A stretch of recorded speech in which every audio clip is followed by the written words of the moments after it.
Ja, einen wunderschönen guten Abend, sehr geehrte Damen und Herren, zur inzwischen schon vierten Veranstaltung in unserer Reihe Talk Europe. Mein Name ist Robert Pfaller, ich bin Philosoph und lehre an der Kunstuniversität Linz und habe heute die Freude, mit Madame Catherine Millet aus Paris und Maria Stern von der Liste Jetzt zu diskutieren.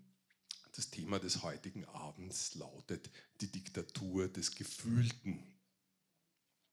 Wie Sie vielleicht wissen, hat der Bildungsverein Offene Gesellschaft, das ist die politische Akademie der Liste Jetzt, mich eingeladen, diese Vortragsreihe zu gestalten, die Einladungen auszusprechen an eine Reihe von Theoretikern, die etwas zu sagen haben in Bezug auf die brisanten Probleme der Politik, sowohl auf nationaler als auch auf europäischer Ebene. Und meine Agentin Alexandra Oetzlinger hat die Reihe dankenswerterweise mit hohem Einsatz organisiert. Wir haben uns gedacht, es ist wahrscheinlich am nützlichsten und am zielführendsten, wenn wir diejenigen Theoretikerinnen und Theoretiker einladen, die genau die wunden Punkte ansprechen die wunden Punkte ansprechen können, die im Moment die Politik Europas und Österreichs bestimmen. Das heißt auch genau die Punkte, über die man im Moment nicht schweigen darf, die man nicht unter den Tisch kehren darf, weil sie sonst eine Beute der populistischen Rechten werden. Wir müssen also über bestimmte Fragen sprechen, vielleicht auch in einer selbstkritischen Weise, wo die Linken und Liberalen in den letzten Jahren vielleicht schwerwiegende Fehler gemacht haben und sehen, an welchen Punkten wir hier vielleicht selbstkritisch ein Umdenken bewirken können. Das ist das generelle Ziel dieser Vortragsreihe. Wir wollen also einen Beitrag dazu leisten, dass sich die Kräfteverhältnisse im Land, aber auch in Europa vielleicht wieder mal in eine andere Richtung drehen. Und das wollen wir dadurch erreichen, dass wir versuchen, das Niveau der politischen Diskussion im Land ein Stück weit anzuheben. Und ich finde es außerordentlich erfreulich, dass hier es möglich war, dass Politikerinnen und Politiker bereit waren, den Experten zuzuhören und sich mit ihnen auf ein Gespräch einzulassen. Alleine das finde ich schon kostbar und Sie wissen, das ist in Österreich im Moment alles andere als selbstverständlich. Es gibt ja auch Parteien, sogar solche, die an der Regierung sind, die der Meinung sind, wir brauchen keine Experten und müssen nicht auf die hören. Hier ist das ein bisschen anders und wir hatten schon eine Reihe von lebhaften Diskussionen zwischen Experten und Leuten aus der Politik, was ich außerordentlich erfreulich finde. Vielleicht zu Ihrem Überblick. Wir hatten schon 3 Vorträge in der Reihe. William Mitchell und Thomas Fazi haben die Frage der politischen Ökonomie angesprochen. Da ging es vor allem um die Frage, ob die EU grundsätzlich in der Lage ist, so etwas wie eine keynesianische Wirtschaftspolitik, die in den ersten 3 Nachkriegsjahrzehnten in Europa zu Wohlstand, zunehmender Gleichheit und Beschäftigung geführt hat, ob die EU durch die Maastricht-Verträge überhaupt in der Lage ist, so eine Wirtschaftspolitik wieder zu erlauben oder ob die EU nicht grundsätzlich sowas verhindert. Mitchell und Fazi waren da außerordentlich skeptisch und haben eine Rückkehr zur nationalen Währung gefordert, weil sie gesagt haben, anders ist das in Europa nicht möglich. Dann hatten wir den slowenischen Philosophen Slavoj Žižek zu Gast, der die Frage der politischen Institutionen gestellt hat, also wie muss Politik beschaffen sein, um den Herausforderungen eines sozialen Zerreißens der Gesellschaft und auch einer ökologischen Katastrophe entgegenzutreten.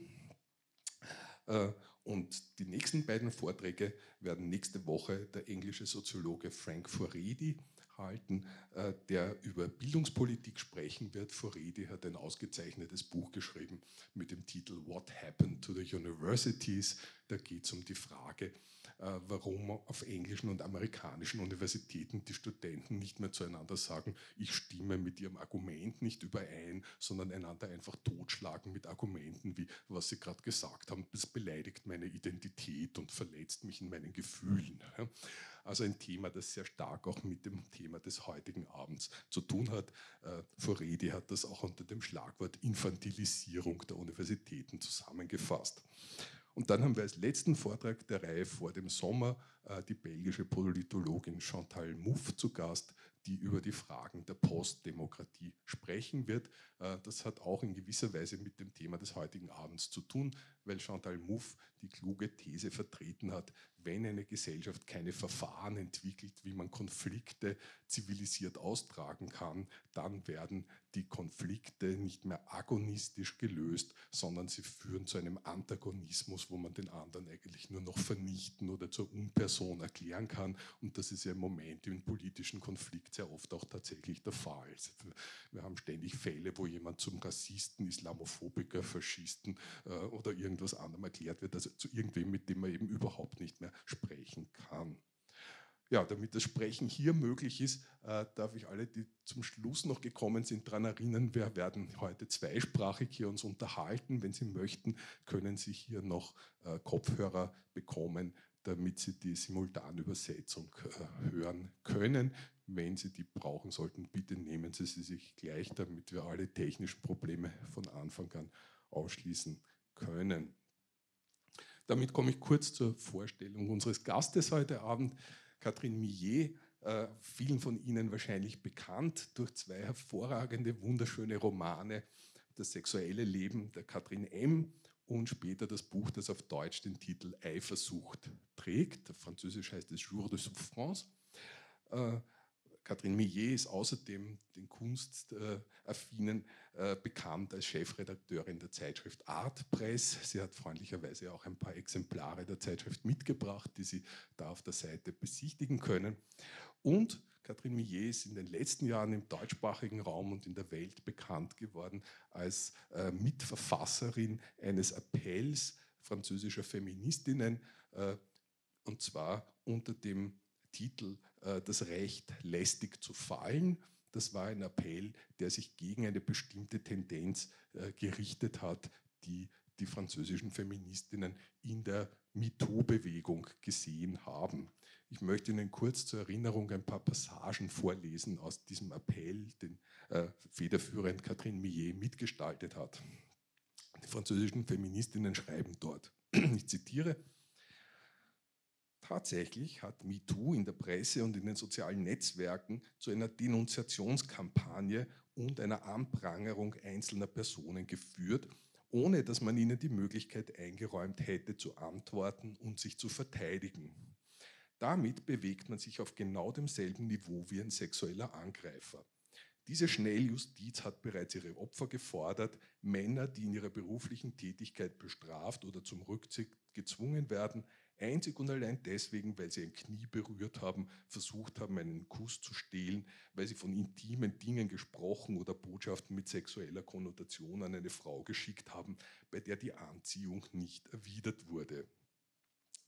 Dieses fiebrige Bestreben, Schweine unter Anführungszeichen zur Schlachtbank zu führen, ist weit davon entfernt, Frauen mehr Autonomie zu verhelfen, sondern es dient in Wahrheit den Interessen aller Feinde sexueller Freiheit, religiösen Extremisten, den übelsten Reaktionären und all jenen, die im Namen einer damit verbundenen Idee von einem wesenhaft Guten und einer viktorianischen Moral glauben, Frauen seien gesonderte Wesen, Kinder mit erwachsenem Antlitz, die danach fordern, dass man sie beschütze.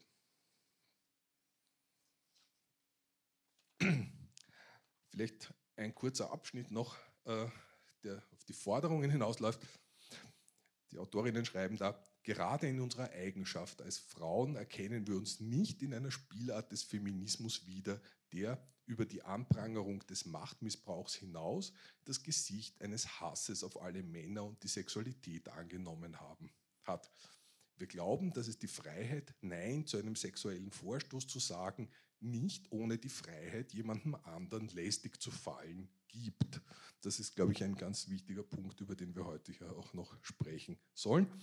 Der berührt auch etwas, was im amerikanischen Feminismus etwa unter Laura Kipnis Buch Unwanted Advances behandelt worden ist.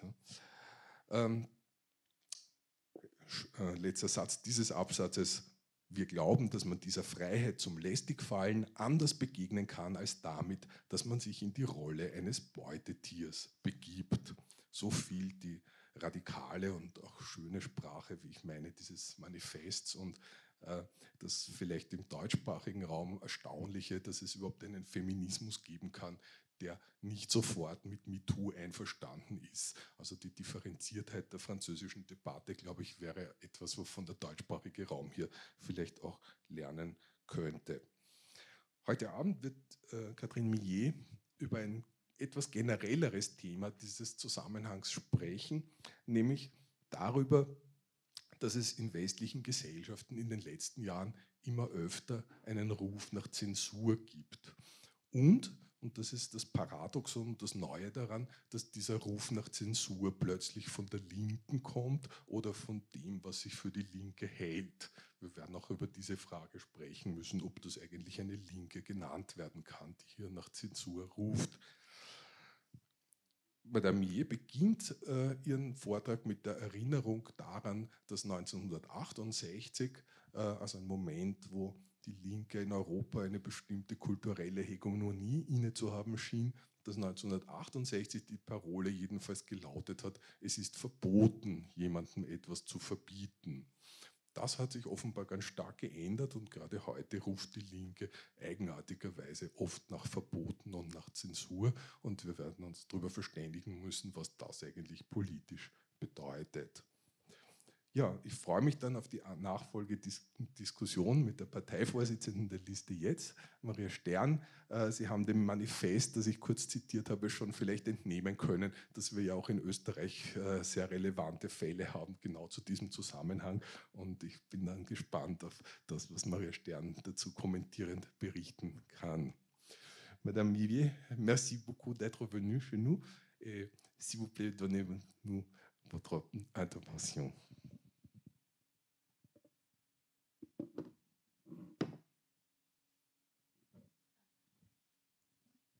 Merci beaucoup. Merci de cette présentation, merci d'être ici et je dois dire que c'est assez agréable de commencer à parler devant cette image. J'espère que vous l'appréciez. En plus, c'est un peu le hasard, c'est un livre écrit par mon mari, donc je me trouve faire sa publicité d'une manière involontaire. Alors, en effet, lorsque Robert m'a sollicité pour venir parler, bien sûr, je trouvais le contexte très, très intéressant, mais je l'ai néanmoins tout de suite prévenu que je n'intervenais jamais sur des questions directement politiques. J'estime que ça n'est pas mon rôle. En revanche, oui, ça marche. J'ai l'impression que le micro a été modifié. Ben, bon, c'est bon ? Est-ce que c'est bon là ? Oui ? Oui, d'accord. Alors, je n'interviens pas sur des questions directement politiques, mais en revanche, et notamment au travers de la revue que je dirige maintenant depuis plus de 45 ans, qui s'appelle Art Presse, qui est une revue d'art, mais pas simplement, qui est une revue aussi de littérature, de philosophie, d'idéologie. Nous intervenons beaucoup sur tout ce qui touche évidemment à la liberté d'expression, aux questions de censure lorsqu'elle s'exerce contre des artistes ou des écrivains. Et de ce point de vue-là, donc pour une revue aussi vieille qu'Art Presse, les choses ont beaucoup évolué. En effet, Robert l'a rappelé, Art Presse a été créé en 1972, c'est-à-dire peu de temps après mai 68, peu de temps après qu'on ait lu sur les murs de Paris « Il est interdit d'interdire ». Et les interdictions à l'époque, elles venaient de l'État, c'est ce qu'on appelle la censure d'État. Pour donner un exemple, à cette époque, on a vu apparaître le cinéma pornographique et c'est le ministère de la Culture qui avait imposé ce qu'on appelait, vous avez peut-être eu, je ne sais pas, l'équivalent ici, le classement X, c'est-à-dire que c'était un classement des films pornographiques qui était réservé dans certaines salles, qui étaient soumis à certaines règles qui finalement, évidemment, gênaient beaucoup la production et la diffusion de ces films. Ça, c'était la censure d'État. Par la suite, ce que nous avons connu, c'était une censure qui venait plutôt de milieux, disons, proches de l'extrême droite, ou en tout cas extrêmement traditionnalistes du point de vue de la morale. Et c'est la raison pour laquelle j'ai affiché cette couverture d'un roman de Jacques Henrique. À l'époque, le tableau de Courbet, de Gustave Courbet, qui figure sur la couverture, n'était pas encore aussi connu qu'aujourd'hui. Et cette couverture de livre a fait un grand scandale. Il y a des associations familiales de protection de la famille qui ont fait des démarches auprès de la police pour faire interdire la présentation, en tout cas ce qu'on appelle l'affichage, la présentation du livre chez les libraires. Et je souligne le fait pour dire comment les choses avaient évolué, c'est que c'est le ministre de la Culture, qui à l'époque était Jacques Toubon, qui était intervenu dans la presse pour défendre le livre et défendre la possibilité de pouvoir le mettre, par exemple, en vitrine chez les libraires. Et puis, plus récemment, la situation a complètement changé. Et on a vu des artistes qui ont été attaqués et même censurés par des personnes dont ils se seraient crus, au contraire, idéologiquement très, très proches, plutôt de gauche. Et je vais vous citer quelques exemples, enfin 2 exemples qui sont très récents, qui se sont passés ces derniers jours en France. Le premier exemple, alors voilà, c'est les images que je vous montre maintenant. C'était une pièce d'Échille, l'auteur grec ancien, donc pas un auteur d'avant-garde. C'est une pièce dont le titre français est Les Suppliantes. Ça devait être présenté à la Sorbonne, hein, l'université la plus ancienne et peut-être la plus prestigieuse de Paris.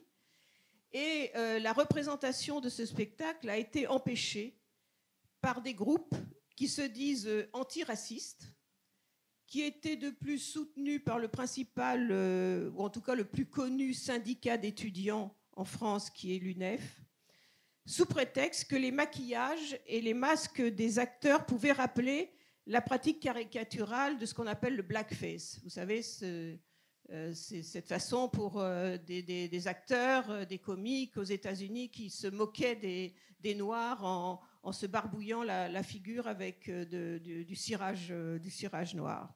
Bon, alors je vous laisse apprécier en effet en quoi ces masques et ce maquillage pouvaient faire penser au blackface. Il faut quand même rappeler que la tradition du masque dans la tragédie grecque, voilà, ça existe depuis longtemps.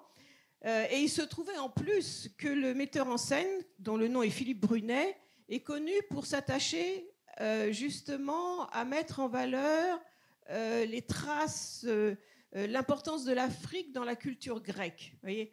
Donc ça s'est passé en pleine Sorbonne, je le répète. Donc c'est tout d'un coup l'ignorance qui venait s'imposer dans ce qu'on pourrait considérer comme le temple de la culture.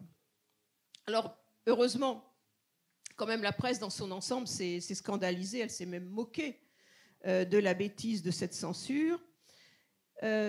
Toutefois, il y a un journaliste du Monde qui s'appelle Michel Guérin, qui dans sa chronique, le journal Le Monde, qui dans sa chronique a souligné que les milieux culturels avaient été un peu longs à réagir.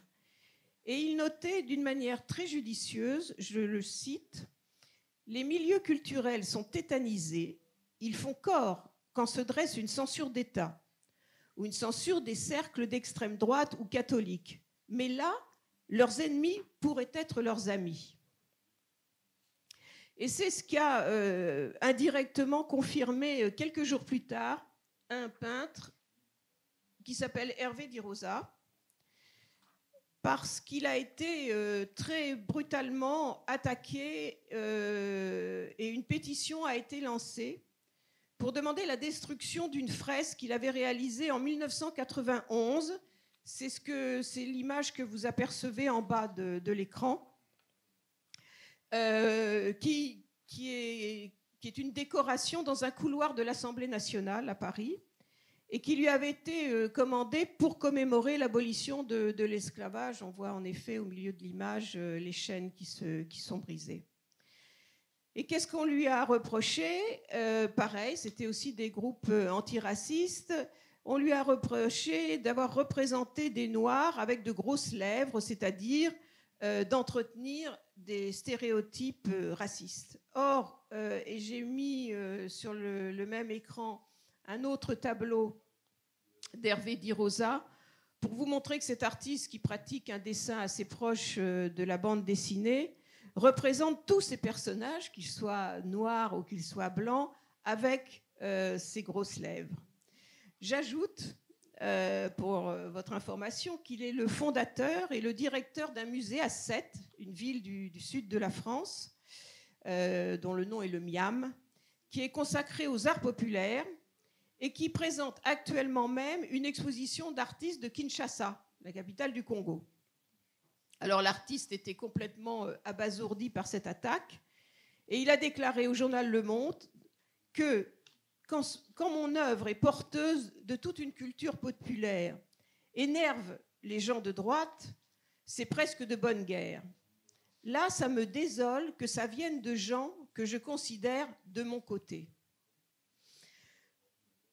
En fait, et c'est ce qu'il faut se dire à partir de ces faits, c'est qu'un soi-disant antiracisme est aujourd'hui en train d'inventer un néo-racisme.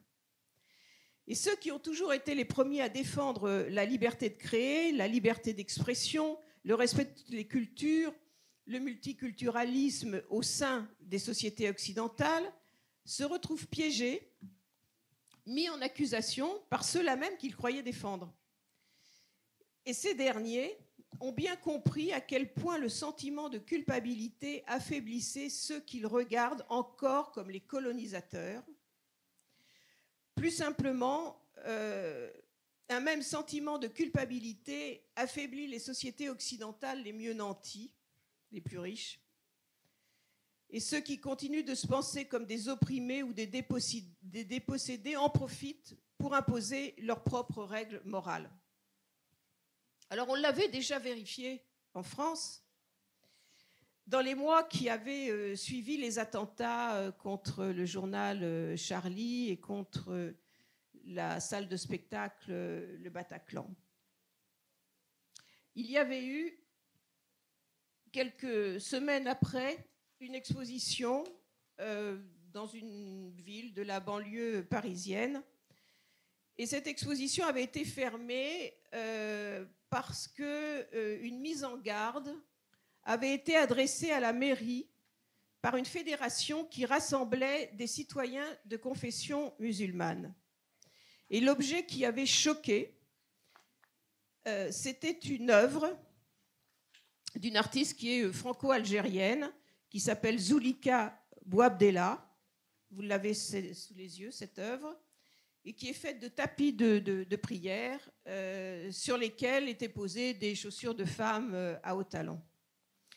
Donc, voilà, une association de citoyens de confession musulmane sont allés trouver le maire et ont dit non, ça nous choque, cette œuvre, et donc l'exposition a été fermée. Et à la même époque, l'écrivain Michel Houellebecq, qui, peut-être vous vous en souvenez, venait de publier un livre intitulé « Soumission », qui de façon troublante anticipait les attentats terroristes et qui surtout dépeignait une société française progressivement dominée par l'islam. Il se trouve que Michel Houellebecq avait une exposition de ses photos à ce moment-là, des photos qui n'avaient aucun rapport avec le livre, mais que l'exposition a été brutalement fermée par les responsables. Et puis j'ajoute que Michel Houellebecq a quand même vécu pendant 1 an et demi sous protection policière.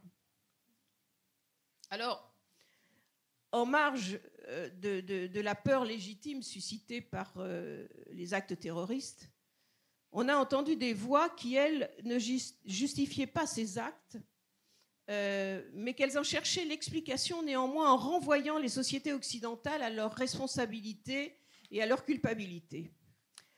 Et je vais citer quelqu'un qui s'appelait Okwi Enwezor, qui était un critique d'art américano-nigérian et qui était, à l'époque des attentats, directeur de la Biennale des arts plastiques à Venise, c'est-à-dire une des plus grandes manifestations concernant les arts au monde. Et dans le catalogue de cette exposition, il a exprimé d'une façon très ambiguë son scepticisme à propos du mouvement de solidarité qui avait suivi l'attentat contre Charlie, vous savez, le mouvement « Je suis Charlie », et qu'il avait exprimé ses doutes concernant la liberté d'expression. Voilà. Il posait la question, est-ce que les journalistes de Charlie avaient bien fait de publier ces fameuses caricatures de Mahomet? Et dans une revue d'art, Paletton, dans un contexte français d'ailleurs, parce qu'il était à l'époque responsable aussi d'une exposition en France, voilà ce qu'il avait déclaré, alors même que la France venait d'adopter une loi qui limitait, qui n'interdit pas, mais qui limite le port du voile islamique. Il disait « Criminaliser ou mépriser le voile est un acte de décapitation au nom de l'universalisme. » Bon, vous avez tous en tête que dans les années qui ont suivi, on a entendu parler en effet de décapitation, mais toutefois ces décapitations étaient beaucoup moins symboliques que celle d'interdire le voile. L'homme qui tenait ces propos s'était vu confier la responsabilité d'à peu près toutes les grandes manifestations artistiques internationales.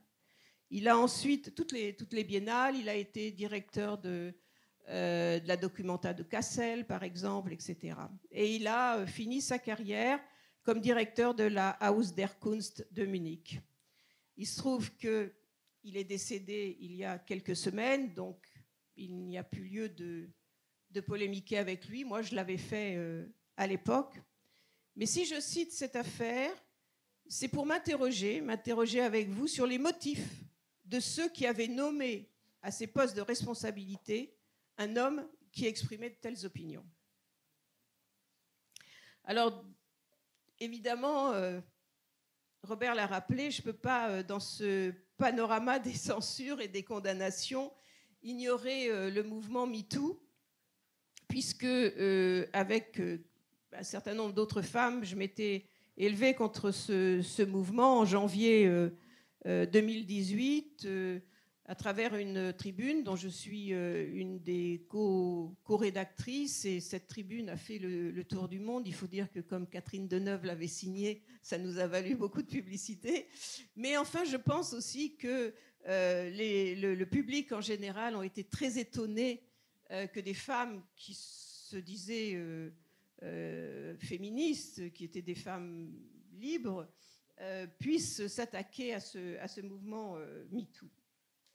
Alors, je ne veux pas évidemment m'attarder sur la question de fond, c'est-à-dire la question du rapport des hommes et des femmes au sujet de MeToo, mais je voudrais là aussi plutôt signaler des effets de censure que ce mouvement a pu engendrer. Alors, là aussi, la presse avait largement rendu compte des tentatives de censure réclamées par certaines femmes. Vous savez qu'on décroche des tableaux de Balthus. Alors, on va regarder les tableaux de Balthus parce que c'est toujours agréable à regarder. Demander que les tableaux Alors, en fait, l'année dernière, les féministes qui ont réclamé qu'on retire un tableau de Balthus du Metropolitan, ça concernait Thérèse Révance et le tableau qui représente la jeune fille les bras levés dans un fauteuil. Et là, en fait, le Metropolitan a réagi d'une manière très, très positive. Ils ont dit non. Ils venaient d'ailleurs de présenter l'année d'avant, je crois, toute une exposition de Balthus où il y avait beaucoup de portraits de jeunes filles de cet ordre. Et donc, ils ont évidemment refusé de de répondre à la demande de ces féministes. Mais quand même, il faut aussi avoir en tête qu'un autre tableau de Balthus, qui est la leçon de guitare, et qui est le couple de femmes qui est reproduit sur l'écran à côté, cette leçon de guitare, elle appartenait quelques années auparavant à un autre musée new-yorkais, le Museum of Modern Art. Et là, sous la pression de trustees, ce tableau avait été revendu par le musée. Enfin, revendu, le mot n'est pas juste, ça avait été un don d'un grand marchand d'art new-yorkais. Et le musée, donc, sous la pression de trustees, a décidé de s'en séparer. Mais ça, évidemment, à l'époque, on n'en a pas fait beaucoup de publicité. Je veux dire par là que parfois, la censure s'exerce de façon discrète, où l'autocensure est encore, évidemment, plus discrète. L'année dernière, la Cinémathèque française, par exemple, à Paris, avait programmé une rétrospective des films de Roman Polanski. Il y a eu une manifestation féministe extrêmement violente pour interdire, empêcher cette rétrospective. Le directeur de la Cinémathèque a tenu bon, la rétrospective a eu lieu, mais en revanche, une autre rétrospective d'un autre cinéaste qui s'appelle Jean-Claude Brissot, qui fait un cinéma aussi à contenu érotique et qui était programmé après, a été déprogrammé et n'est toujours pas reprogrammé. Alors, je vais citer quelques autres cas comme ça qui sont qui me tenaient à cœur. Avant la tribune publiée dans Le Monde, j'avais moi-même rédigé un éditorial pour Art Press où je réagissais à une affaire qui m'avait donc beaucoup touchée. C'est que le journal Libération avait publié toute une page sur un chorégraphe qui s'appelle Daniel Dobels.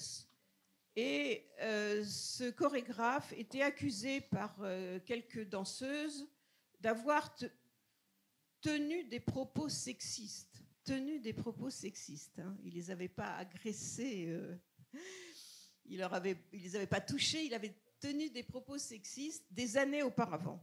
Et donc, il était mis en accusation par ces femmes. Le journal avait relayé en publiant, et c'est ça qui m'avait beaucoup choqué, le portrait de Daniel Dobels en pleine page. Qu'est-ce qui s'est passé ? Le théâtre pour lequel il répétait un spectacle a annulé le spectacle.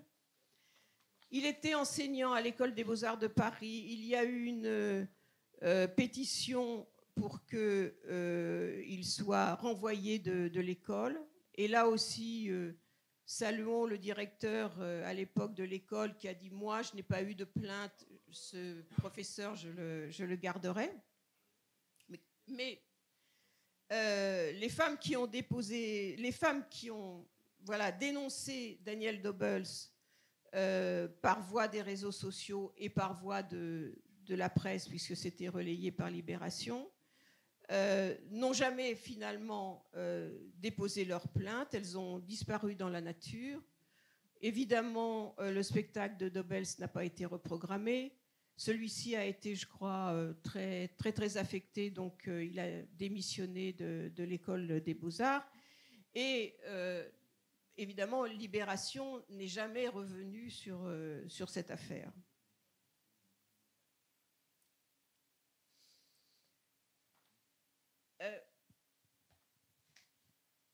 Je ne sais pas si c'est toujours connu à l'étranger, mais le mouvement MeToo a, en France, pris un autre nom qui s'appelait « Balance ton porc ». Alors, je ne sais pas comment on traduit « Balance ton porc ». C'était une journaliste française qui, à l'époque, était en poste à New York, qui avait encouragé les femmes à dénoncer sur les réseaux sociaux les hommes qui avaient eu un comportement grossier à leur égard, donc sous ce hashtag « Balance ton porc ». Et au cours d'une émission, alors je commande quand même cette expression « Balance ton porc », à travers d'ailleurs la voix d'une femme tout à fait remarquable, qui est la philosophe Elisabeth Badinter. Dans une émission télévisée, elle avait souligné le très mauvais écho qu'avait à ses oreilles le verbe « balancer ». Il est emprunté à l'argot des malfaiteurs, il a le sens de dénoncer et il était utilisé beaucoup pendant l'occupation de la France par les nazis, période pendant laquelle certains balançaient les juifs. Et ajoutons que le mot porc est aussi utilisé, alors ça, depuis le Moyen-Âge jusque par les antisémites d'aujourd'hui pour précisément désigner les juifs. Et cette justice pratiquée par Balance ton porc ou par MeToo, c'était une justice rendue en direct. En France, on a cette expression sur la place publique, en quelque sorte.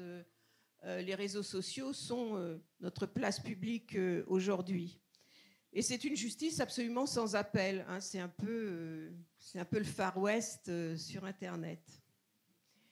Et elle était d'autant plus expéditive, cette justice, que les médias traditionnels, j'ai cité Libération, mais les médias traditionnels, en particulier Le Monde et donc Libération, au lieu de jouer un rôle de contrepoids en enquêtant, par exemple, sur les affaires dont il était question, avaient souvent peur d'être, au contraire, en retard par rapport aux réseaux sociaux, et donc ne jouaient pas ce rôle de contrepoids et se contentaient de relayer ce que je considère être une sorte d'hystérie collective dénonciatrice.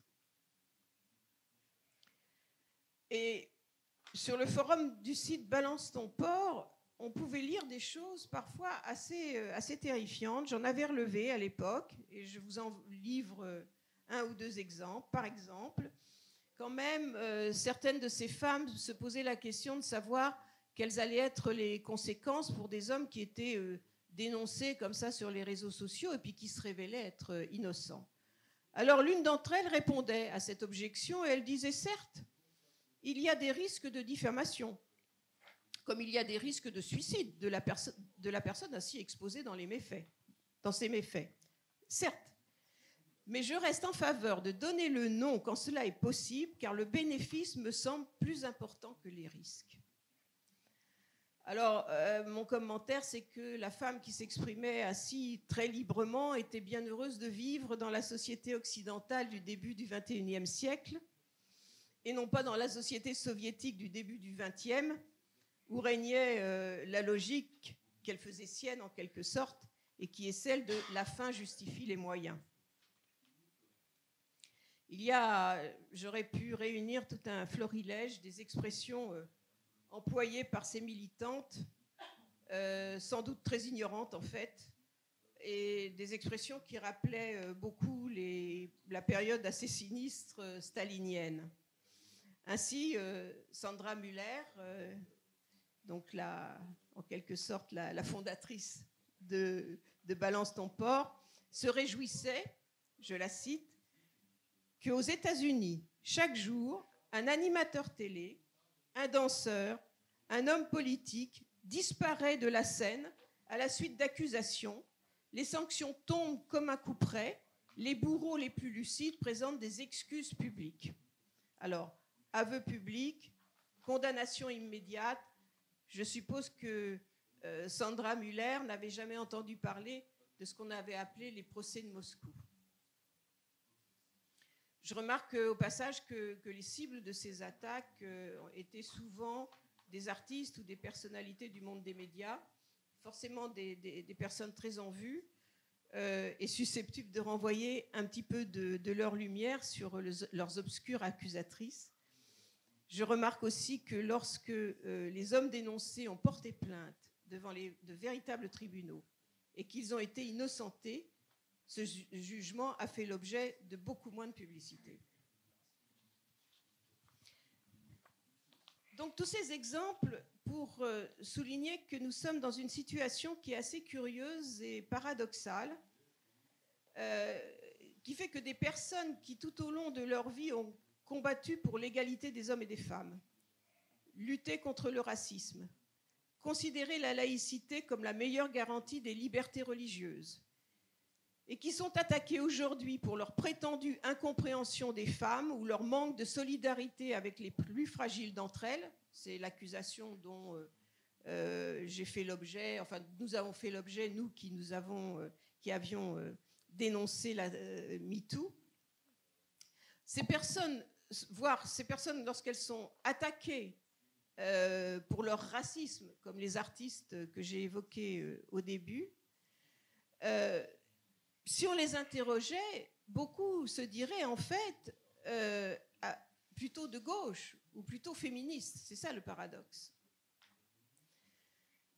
De même que des femmes libres qui avaient fait le slogan de 68, selon lequel le corps des femmes leur appartient, ont un peu de mal à accepter que le même slogan puisse servir désormais à justifier le port du voile islamique.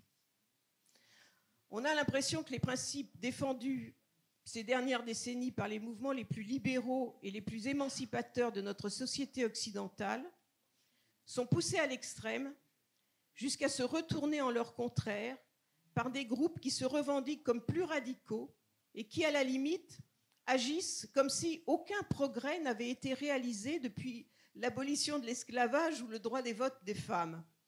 Pour les plus âgés qui ne tombent pas dans le piège de la culpabilisation, il est un peu agaçant de se voir principalement accusés de n'avoir contribué à aucun avancement dans ces domaines. Alors, là aussi, je vais vous donner quelques exemples. D'abord, rapidement, moi, je suis française et quand j'entends dire que la France est un pays patriarcal, je ne me reconnais pas dans ce jugement. Je n'ai pas l'impression de vivre dans un pays patriarcal. Au contraire, j'ai plutôt l'impression qu'au moins dans certains secteurs de la société, les femmes, le pouvoir a plutôt basculé du côté des femmes. Mais je voudrais vous citer quelque chose de très récent. Vient de s'ouvrir au musée d'Orsay à Paris une exposition qui s'intitule « Le modèle noir » et qui est très intéressante parce qu'elle montre comment, au XIXe siècle et au début du XXe siècle, les milieux artistiques ont été des milieux évidemment très ouverts, très, très cosmopolites, que les peintres y ont trouvé beaucoup de modèles qui étaient des gens noirs qui venaient d'Afrique, et que c'est une période et un moment de notre histoire où, en tout cas, les milieux culturels, les milieux artistiques ont contribué à l'intégration justement des Noirs. Or, si on ouvre le catalogue de cette exposition, on tombe sur un texte où on lit, par exemple, « Cette exposition nous oblige enfin à prendre conscience du peu de changement qui a affecté les positions des Noirs par rapport aux Blancs depuis la prétendue découverte de l'Amérique, la traite et la colonisation. » Et c'est signé notamment par, je ne sais pas s'il y a parmi vous des amateurs de football, quelqu'un qui s'appelle Liliane Thuram, qui est un footballeur qui est aujourd'hui très, très impliqué justement dans les mouvements antiracistes. Donc pour lui, il n'y a pas eu de changement en France depuis la colonisation. Moi, je vous soumets cette réflexion qui mériterait peut-être qu'on l'approfondisse. C'est qu'on a beaucoup, au cours de ces dernières décennies, répété qu'on assistait à la disparition des idéologies, à l'échec de nombreux idéaux qui avaient été ceux des générations précédentes. Et est-ce que les nouvelles générations ne pensent pas avoir d'autre choix que de rejouer les anciennes luttes, comme si elles n'avaient pas eu lieu, et cela sur un mode caricatural?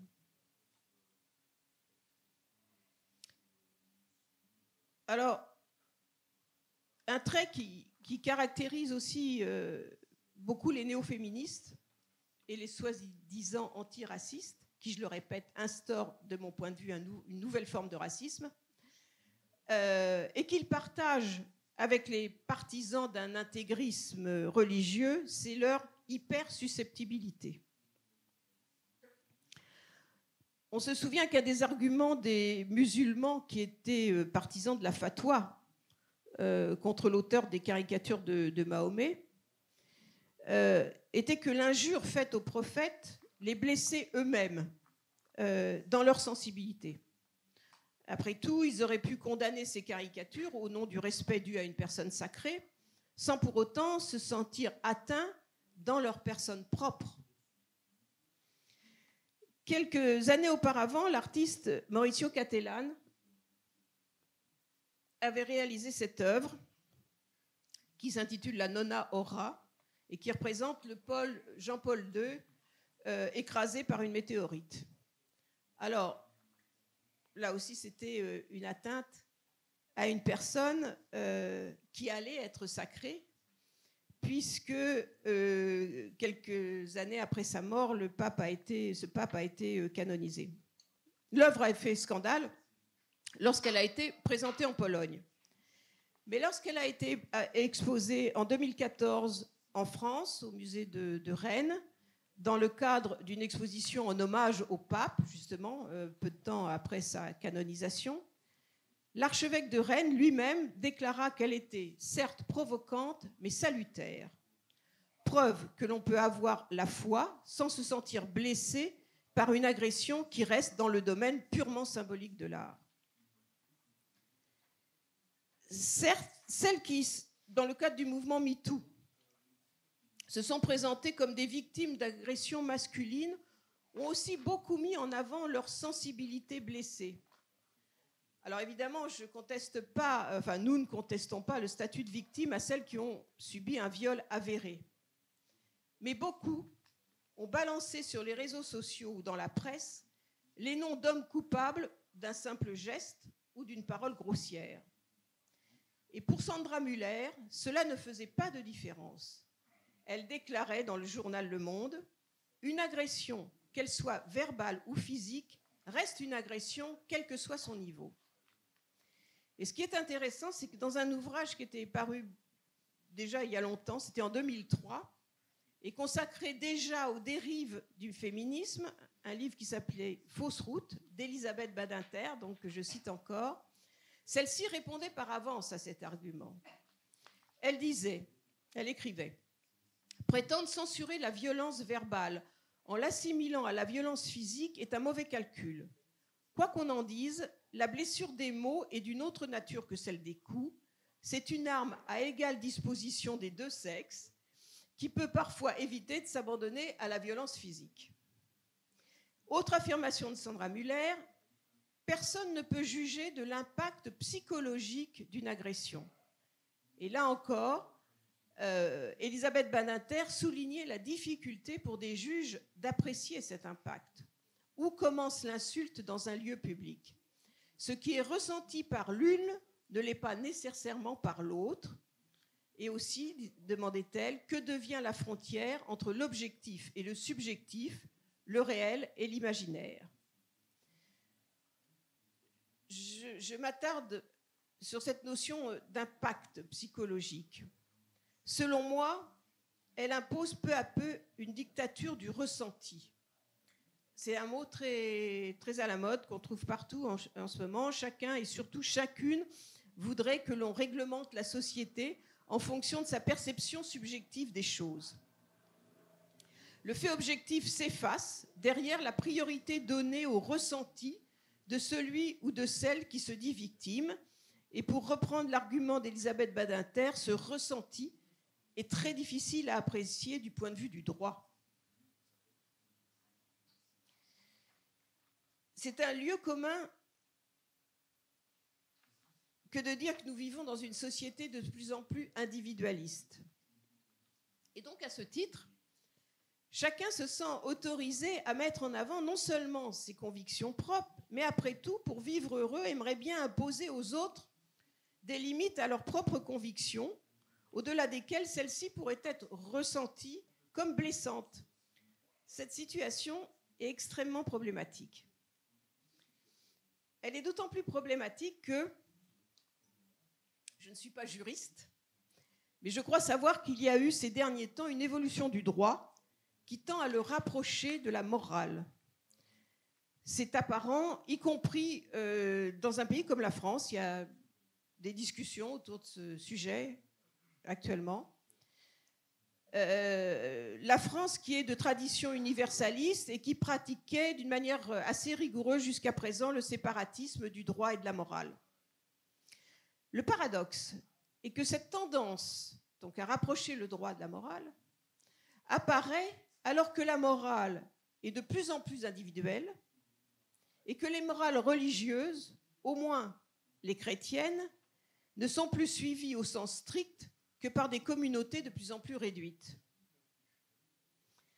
Alors,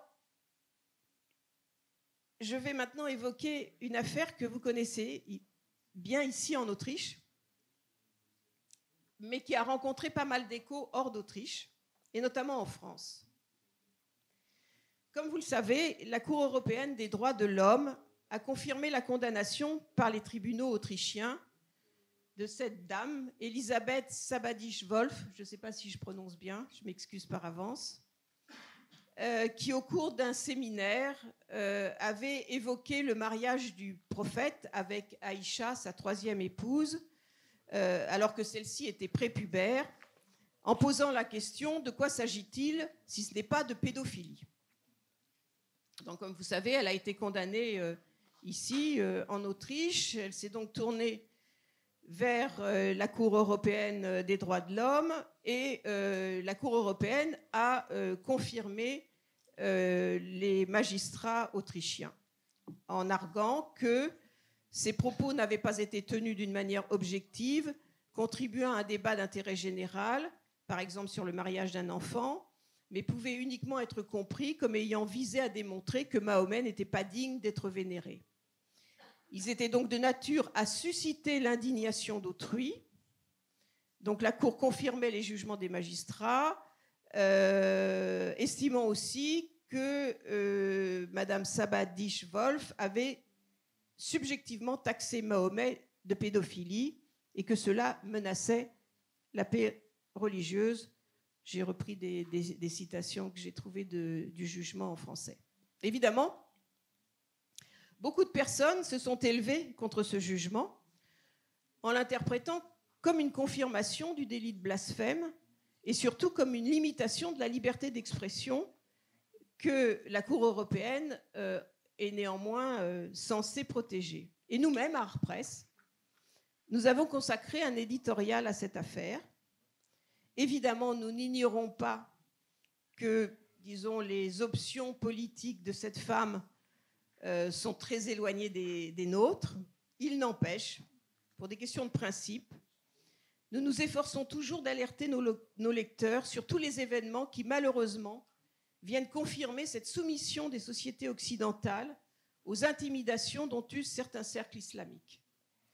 Sans doute avons-nous été d'autant plus sensibles à cette affaire que nous avons toujours soutenu le travail d'une intellectuelle, Houriya Abdelwahed, qui est une psychanalyste et une philologue franco-marocaine, notamment lorsqu'elle a publié il y a 3 ans un ouvrage intitulé « Les femmes du prophète », où elle ne disait pas autre chose que ce que disait Elisabeth Sabadisch-Wolf.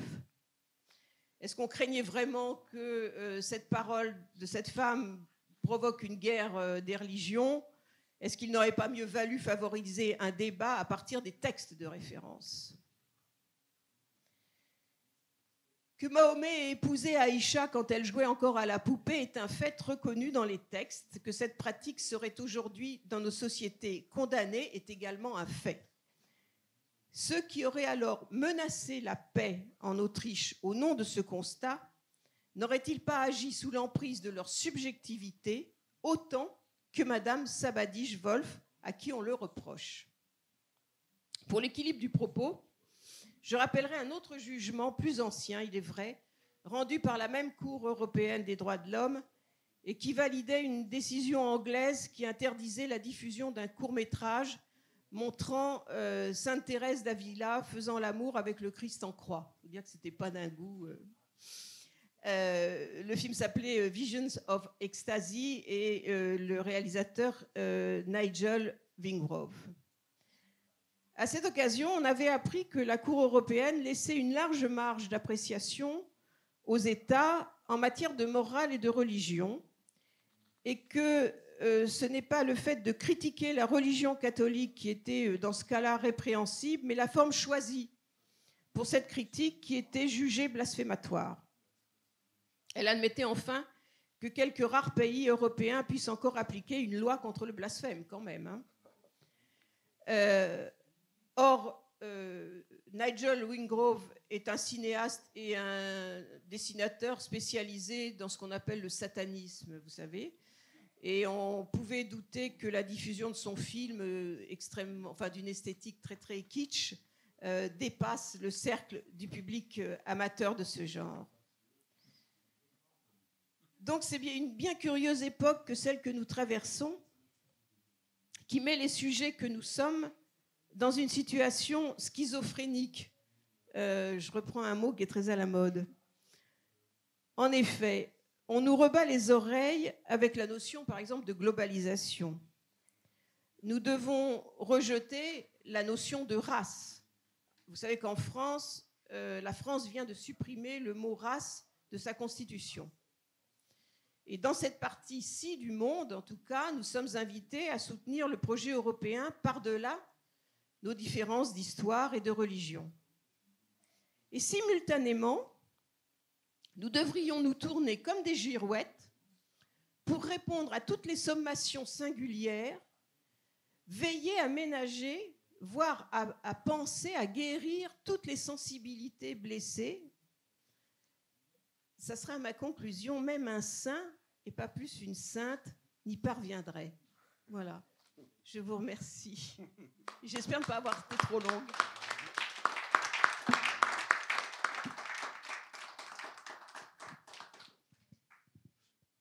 Merci beaucoup, Madame Millet, pour ce discours fort passionnant, plein d'arguments aigus qui peuvent chauffer notre discussion.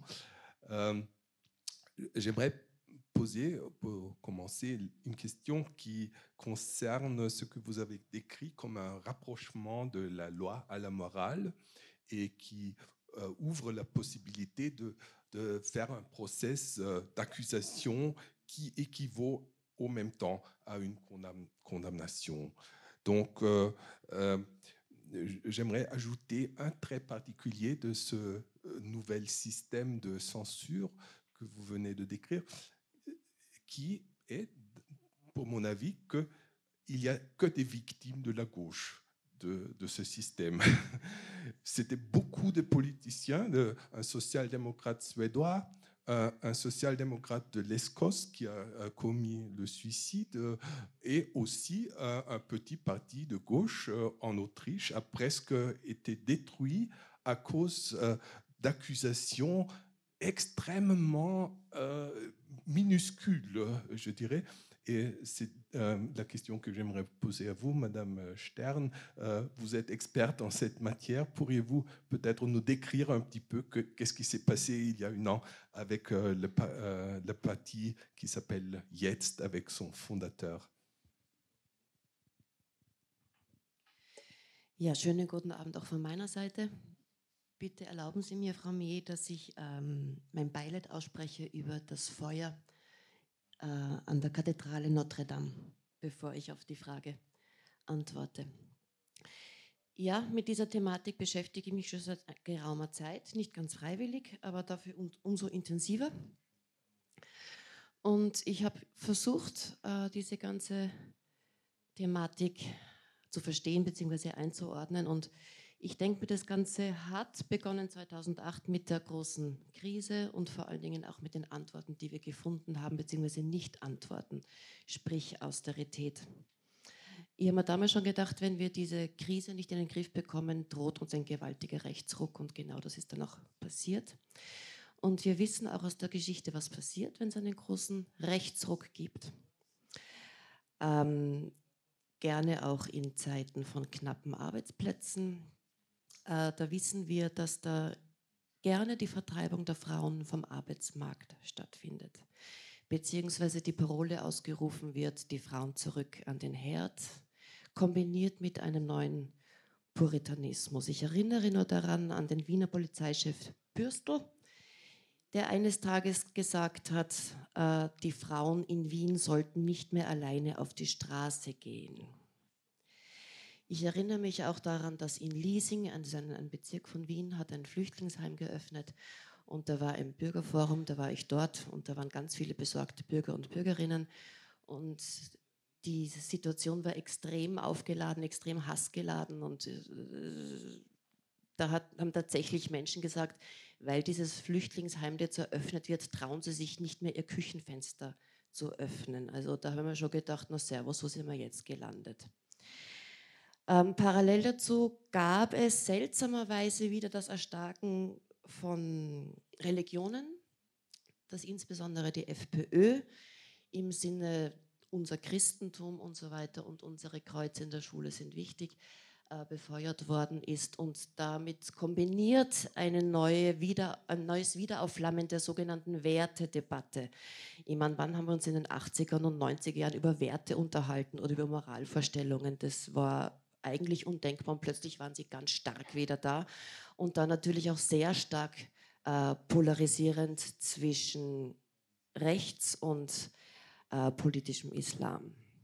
Und die haben sich aneinander aufgegeilt und es war hervorragend, weil sie sich gegenseitig gebraucht haben und gestärkt haben und dadurch ihr immer extremer werden natürlich auch gerechtfertigt haben.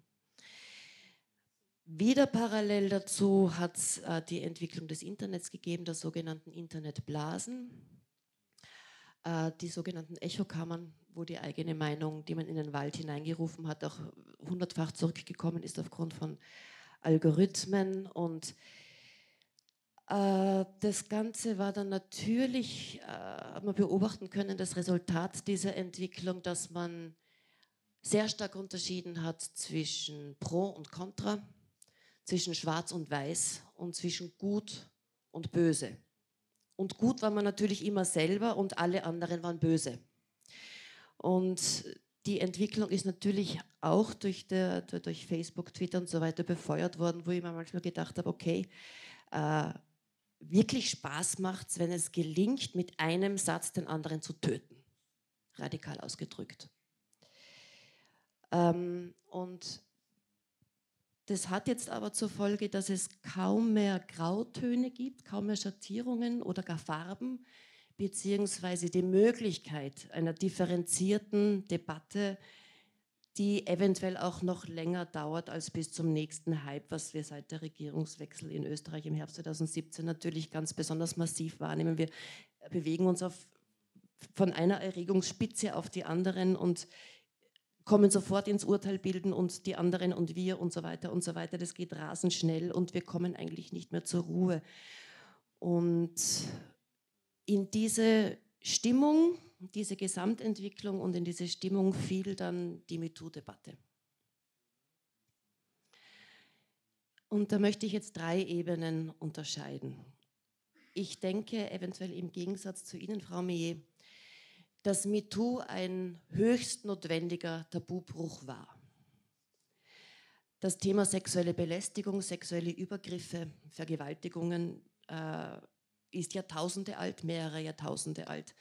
Und in dieser Exibilität haben wir darüber noch nie gesprochen, beziehungsweise haben wir seit Beginn dieser Debatte auch in der Öffentlichkeit buchstabiert, was sind Übergriffe überhaupt? Ist es schon ein Witz am Stammtisch? Ist es schon das Nachpfeifen auf der Straße? Ist es das Grapschen, Vergewaltigungen und so weiter und so weiter? Das war noch vor der Frauenmorddebatte, aber das war quasi die Vorbereitung auf die Frauenmorddebatte. Und ich finde es sehr wichtig und habe es sehr wichtig gefunden und begrüßt, dass wir über diesen Aspekt der Menschen einfach beginnen zu reden. Und ich habe auch diesen Mut begrüßt, im Internet, dass viele Frauen einfach gesagt haben, was sich über Jahre oder auch Jahrzehnte aufgestaut hat. Und was schwierig war von Anfang an, war die Unterscheidung zwischen einem blöden Witz, einem blöden Blick und der tatsächlichen Vergewaltigung. Also da ist so vieles auf einmal aufgebrochen, dass es relativ schwer war, da auch zu differenzieren, also zu sagen, okay, was ist jetzt was, weil das in einer sehr hysterischen Art und Weise geführt worden ist, dann auch die Debatte über MeToo. Nur ganz kurz zu den Zahlen. 2 von 3 Frauen haben angegeben, vor wenigen Jahren sexuell belästigt worden zu sein. Hier meistens auch im familiären Rahmen. Und dass die MeToo-Debatte überhaupt so groß hat werden können, liegt, so paradox das klingt, auch an der Machtergreifung von Donald Trump. Es gab eine sehr große Demonstration einen Tag nach seiner Amtseinführung, The Women's March on Washington, wo sie mit den Pussyheads auf die Straßen gegangen sind, sind Millionen Frauen und Männer auf die Straße gegangen. Und das werte ich als Beginn der 4. Frauenbewegung, die tatsächlich eine unglaubliche Kraft entwickelt hat. Und im Zuge dieser kräftigen Welle ist dann MeToo, die Saat von MeToo sehr gut aufgegangen.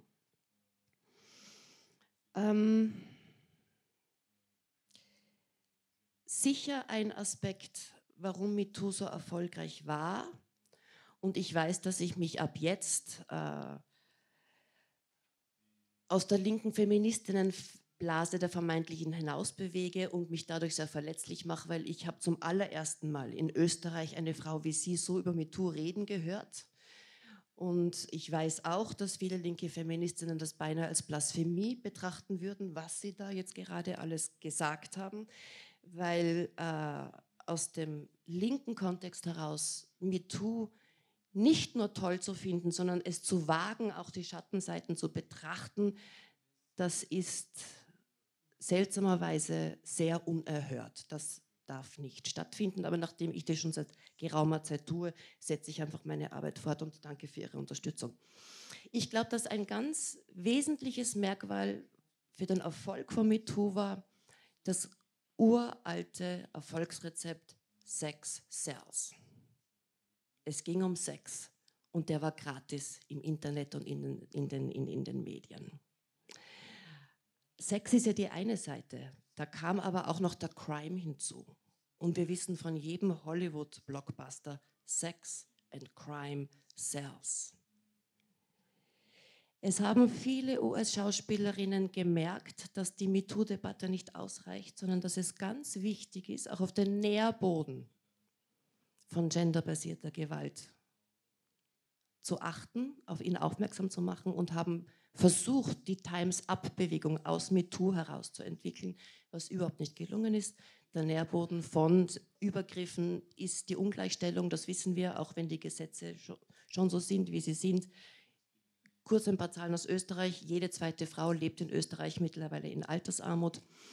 Wir haben definitiv anders als in Frankreich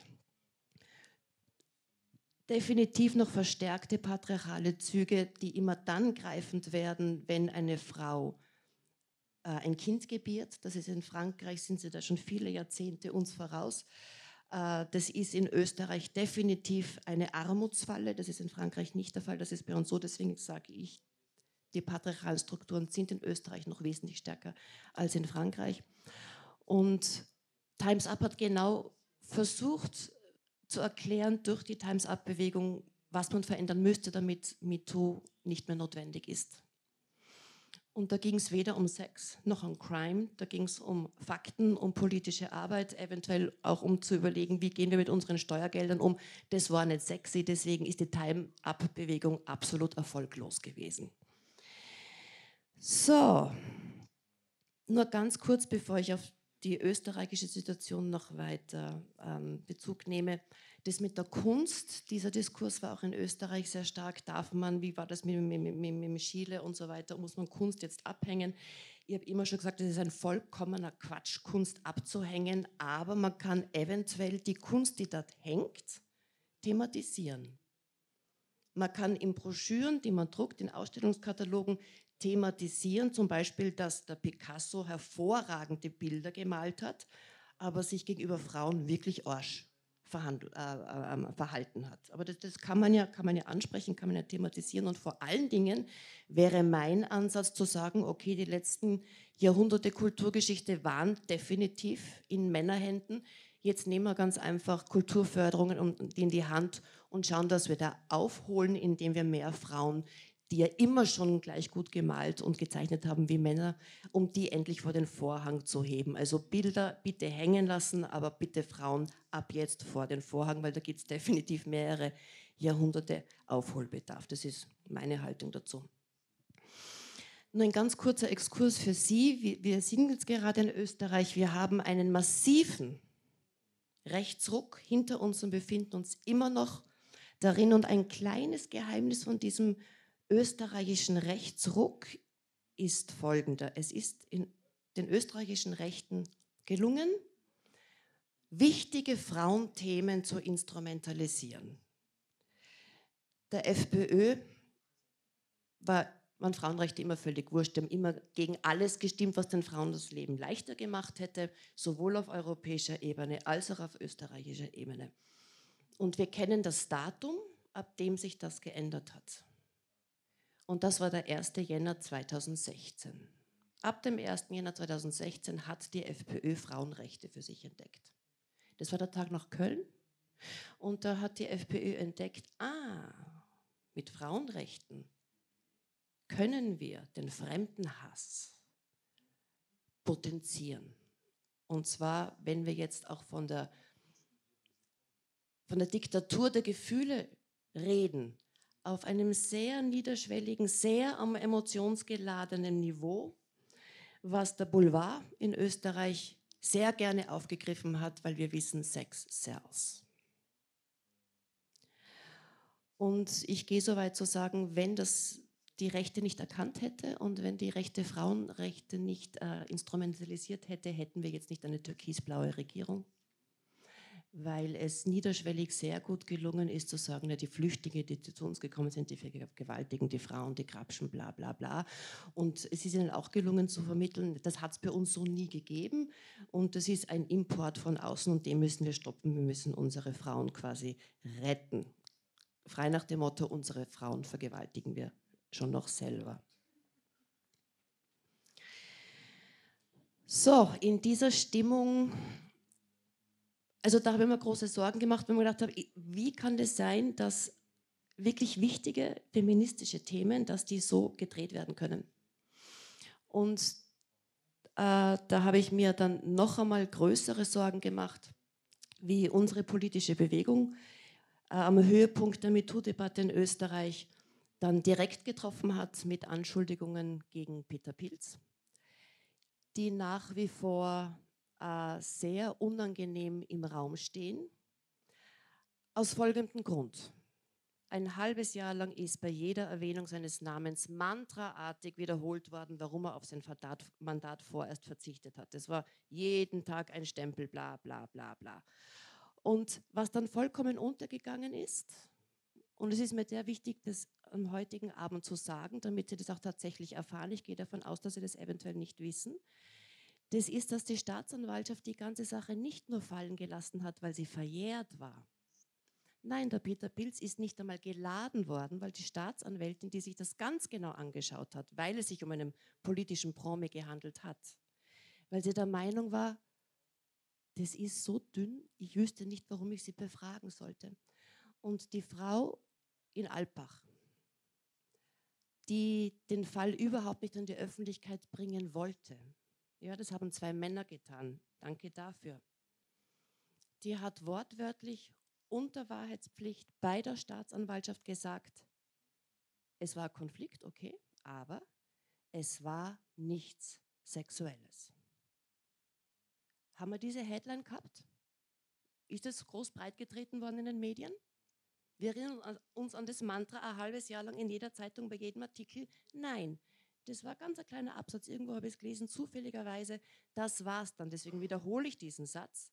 Es war nichts Sexuelles. Das heißt, wir haben die Krapsch-Affäre des Jahres ohne etwas Sexuellem. So.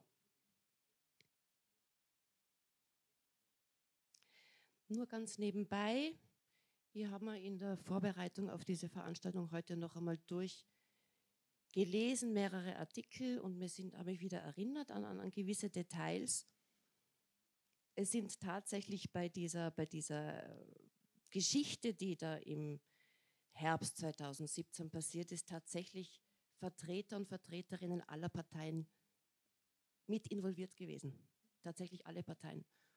Und es haben auch alle Parteien was davon gehabt, uns als neue Bewegung politisch massiv zu schwächen, was ja beinahe auch tatsächlich gelungen ist. Also ich denke mal, der politische Nutzen dafür, dass man MeToo in Österreich quasi an einem Menschen festgemacht hat, dass man ihn quasi zum Sündenbock gemacht hat und medial wie die Sau durchs Dorf getrieben hat, der politische Nutzen war sowohl für Rechts- als auch für Linksparteien außerordentlich groß. Das erklärt auch, warum es war nichts Sexuelles nicht besonders groß herumposaunt wird, weil das ist echt peinlich. Gut, das war 2017, es geht aber weiter. 2018 ist die Rechte in Österreich voll auf ihre Kosten gekommen mit radikalen Kürzungen, speziell für Frauenvereine. Und wir hatten die Kopftuchdebatte. Auf die sind Sie ja auch kurz eingegangen, und ich habe da lange nicht gewusst, wie ich diese Kopftuchdebatte, ich habe sie sofort einordnen können als Instrumentalisierung eines Frauenrechts wiederum durch die Rechten, damit sie politisches Kleingeld machen können, damit sie emotionalisieren können. Aber wie ich tatsächlich selbst zu dieser Debatte stehe, und habe lange recherchiert, und plötzlich habe ich einen Satz gelesen und da habe ich gewusst, das ist es für mich. Und zwar war das der Satz der iranischen Menschenrechtsanwältin und Aktivistin Nasrin Sotoudeh. Ich weiß nicht, ob ich es jetzt richtig ausspreche. Das war die Anwältin, die die Frauen, die im Iran die Kopftücher im öffentlichen Raum von ihrem Kopf genommen haben, die sie verteidigt hat. Und ihre Worte waren: Keine Regierung darf einer Frau vorschreiben oder verbieten, was sie tragen darf bzw. muss. Und das denke ich mir auch. Kein Mann und keine Regierung geht es irgendetwas an, die Kirche übrigens auch nicht, was wir Frauen anhaben. Punkt. Und dieser Satz gilt genauso für das iranische Regime wie für die österreichische Bundesregierung, und das macht ihn so stark. Und die Frau, die Nasrin Sotoudeh, die ist, wie Sie wahrscheinlich wissen, kürzlich verurteilt worden zu 33 Jahren Haft und 148 Peitschenhieben im Iran.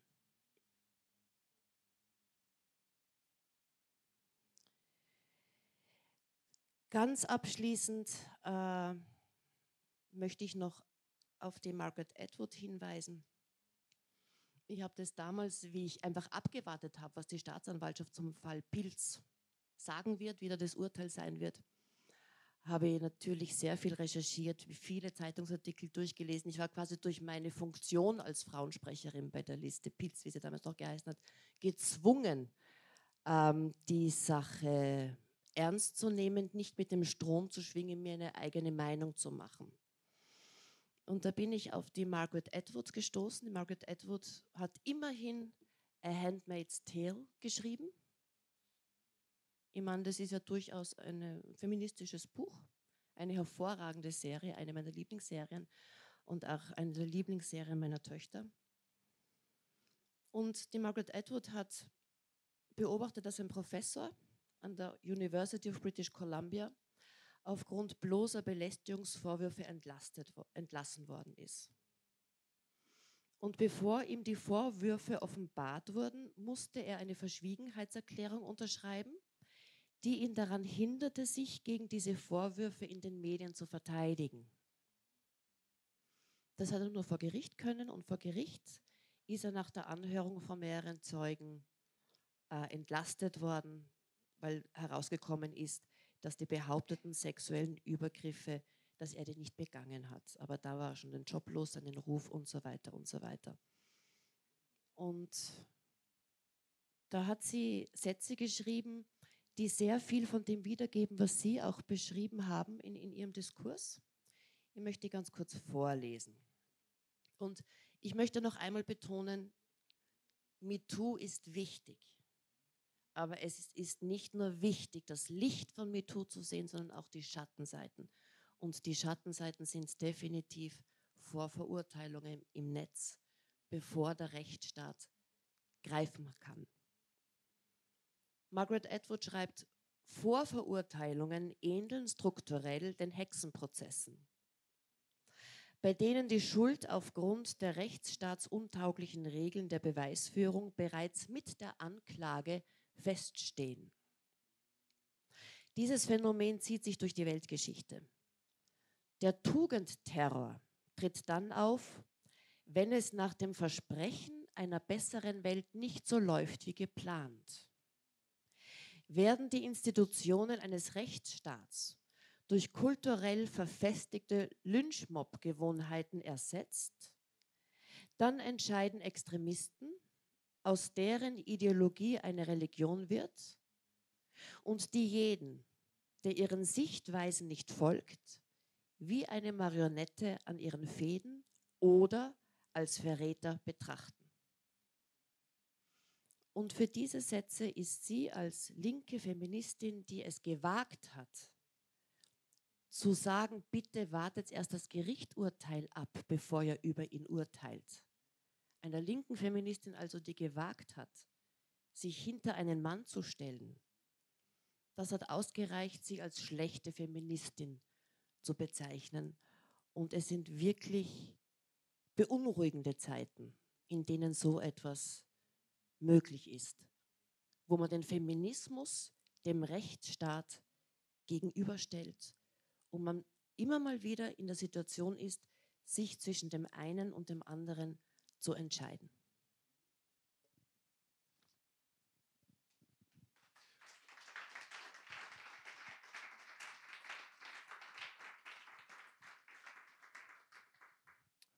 Ja, vielen Dank. Peut-être pour continuer, Madame Millet, j'aimerais peut-être insister sur 2 points que Madame Stern vient de mentionner. Une fois leur support considérable pour MeToo, qui est peut-être un petit désaccord entre vos 2 positions, peut-être vous voulez dire quelque chose aussi par rapport à la prohibition, à l'interdit du voile en France. Et qu'est-ce qui pourrait être un équivalent dans un pays comme l'Autriche qui n'est pas complètement laïque comme c'est la France? Il y a des croix dans tous nos espaces d'école. Ah oui. Oui, peut-être on commence avec cette question, oui, s'il vous plaît. Non, alors, bon, je vais pas, comme j'ai parlé longtemps déjà, je vais essayer de répondre assez brièvement. D'abord, en effet, sur la question des sociétés patriarcales. Moi, j'admets absolument que selon le pays où on se trouve lorsqu'on est en Europe, et même selon la région où on se trouve à l'intérieur d'un pays, la situation pour les femmes n'est pas la même. J'ai souvent dit en France, par exemple, que moi, vivant dans un milieu urbain, intellectuel, évidemment, je n'avais pas à souffrir du patriarcat. Et comme je l'ai dit tout à l'heure, je pense souvent que c'est exactement le contraire même. Mais en revanche, quand je vais en vacances dans ma maison dans le midi de la France, qui est une société encore en grande partie paysanne, je pense que là, il y a aussi bien sûr encore une forme de patriarcat, ça va de soi. Donc sur cette question-là, je pense qu'il ne faut pas généraliser comme l'ont fait certaines militantes justement, et qu'il faut prendre vraiment au cas par cas. Et puisqu'on prend au cas par cas, oui, bien sûr, ce mouvement MeToo, et c'est ça que nous lui avons reproché, a tout mélangé, c'est-à-dire qu'il était aussi bien question de viol que, comme on l'a évoqué, d'un geste déplacé. Il y a quand même un petit problème, c'est qu'en France, nous avons légiféré sur ce qui s'appelle... je ne sais pas, la grossièreté viril dans nos rues parisiennes, mais il y a une législation aujourd'hui et une jeune femme qui s'est fait, qui considère avoir été insultée dans la rue parce qu'elle portait une jupe trop courte ou qu'elle était trop décolletée, peut aller trouver un policier et demander à ce qu'on pénalise la personne qui l'a agressée. Ça, moi, franchement, j'aurais pu voter contre cette loi, j'aurais voté contre cette loi. Voilà. C'était le sens de notre tribune, d'ailleurs. On réclamait le droit d'importuner pour les hommes, mais aussi bien pour les femmes, d'ailleurs. Les femmes peuvent aussi importuner les hommes. Ça n'est pas un crime que de siffler une femme dans la rue. Ça n'est pas un crime que de se montrer grossier. Je ne pense pas. Voilà. D'une manière plus générale, enfin, il y a une chose, vous avez cité, c'était intéressant cette comparaison avec la sorcellerie, que ces accusations pouvait rappeler les accusations en sorcellerie du Moyen-Âge adressées à certaines femmes. Moi, j'ai fait une comparaison qui est plus récente. Je pense qu'on a eu affaire à quelque chose de l'ordre du maccarthisme. C'est-à-dire que je pense que dans 20 ans, dans 40 ans, on regardera cette époque MeToo comme on regarde aujourd'hui l'époque du maccarthisme, où, voilà, d'une manière, il y avait une espèce d'hystérie collective qui faisait que tout le monde aux États-Unis devenait communiste. Et ben, on a vécu cette hystérie collective. Tous les hommes devenaient des agresseurs sexuels, y compris, comme avec les exemples que j'ai donnés, parce qu'ils ont sifflé une femme dans la rue, ou même qui lui ont fait des propositions insistantes et déplacées. Je pense que notre position, c'était de dire qu'une femme aujourd'hui doit se sentir assez forte pour se défendre toute seule. Voilà. Une femme qui est dans le métro parisien et qui a affaire à un homme qui lui met la main sur les fesses, elle peut lui donner une gifle. Voilà. Voilà. Et pour moi, ça suffit comme attitude à avoir. On n'est pas obligé d'aller jusqu'au commissariat de police pour dénoncer ce type. Mais d'une façon beaucoup plus générale, je disais, bien sûr, vous avez donné des analyses politiques et aussi économiques, je trouve très justes, qui peuvent expliquer ce mouvement MeToo. Pour moi, il y a une autre explication qui est la dimension simplement sexuelle. Je pense qu'aujourd'hui, en tout cas pour de nouvelles générations, le rapport au corps et le rapport à la sexualité s'est beaucoup transformé par rapport à ce que moi j'ai connu.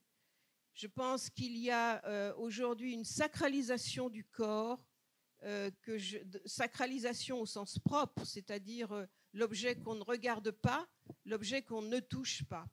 Il y a une sacralisation du corps qui est liée peut-être aussi à un hyper-narcissisme qui est entretenu par la société, y compris par les aspects commerciaux de cette société. Et je pense qu'il explique je dirais presque ce malaise que certaines femmes aujourd'hui peuvent éprouver par rapport à leur propre corps, la manière dont on le regarde et dont on peut le désirer. Voilà. Je pense que fondamentalement, c'est ça qui est en jeu aujourd'hui. Bon, c'est un phénomène de société. Je dis toujours, nous avons connu en France un 18e extrêmement libertin qui a été suivi d'un 19e siècle extrêmement puritain. Le 20e siècle était très libéral au plan des mœurs. Le 21e sera plus libertin peut-être. Voilà. J'ai eu la chance de vivre ma jeunesse au 20e. Très bien. Pour ne pas oublier, je voulais juste mentionner un petit fait parce que Madame Stern a évoqué que votre voix était absolument singulière dans l'espace allemand ou autrichien. Je voulais juste mentionner qu'il y avait aussi une voix en Autriche des femmes critiques et féministes d'une petite plateforme que Alexa Oetzlinger a fondée qui s'appelle Adults for Adults. Et il y avait un manifeste critique par rapport à MeToo. Mais le fait significatif, il me semble, c'est que ce manifeste des féministes autrichiennes a été possible à publier juste un jour après le même journal a publié votre appel. Donc, non, il y a je serais très curieuse de la voir pour me le faire traduire. Oui, oui, oui, oui. oui. C'est une bonne inspiration. Oui, on va suivre votre avis.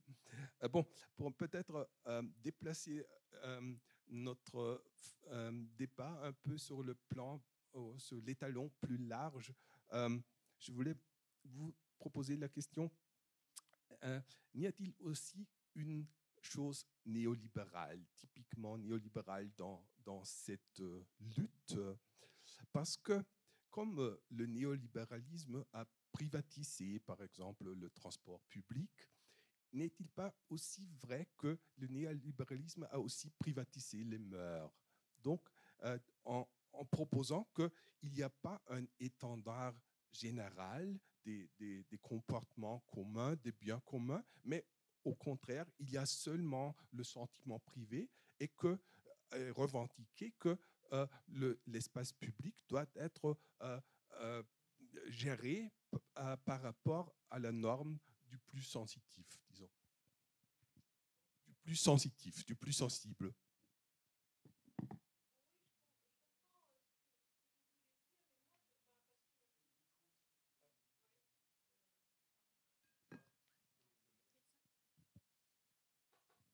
On cherche à me censurer. Oui, non, bien sûr, vous voyez ça du point de vue politique. Sans doute que ça joue un certain rôle. Je pense surtout qu'il y a eu l'effondrement d'abord des religions, des morales religieuses, en tout cas pour nous chrétiens. C'était quand même les morales traditionnelles permettaient de réguler un petit peu les comportements et notamment entre les hommes et les femmes aussi. Bon, donc voilà, et je pense même que les idéologies qui nous ont voilà, portés pendant notre jeunesse et qu'on a connues comme ça au long du XXe siècle, elles ont aussi régulé les comportements individuels et elles les ont encadrés en quelque sorte. Et vous savez, c'est une remarque que me faisait Jacques Henrique, dont je vous ai montré tout à l'heure un livre, qui est mon mari et qui est plus âgé que moi et qui a été dans sa jeunesse membre du Parti communiste. Et il me faisait remarquer qu'au sein du Parti communiste, hommes et femmes s'appelaient camarades. Il y avait un plan d'égalité, on était tous des camarades et que d'une certaine façon, ça instituait aussi une certaine morale comme ça au sein des militants. Donc je pense que ça aussi, ça a joué. C'est-à-dire que d'une part, la disparition des morales religieuses, en tout cas pour le monde chrétien, et d'autre part, la disparition aussi des idéaux politiques, des idéologies qui nous portaient et qui aussi nous réglaient un peu ce qu'on dirait en français, notre vivre ensemble, voilà. Ça contribue aussi à cet individualisme forcené auquel on assiste actuellement.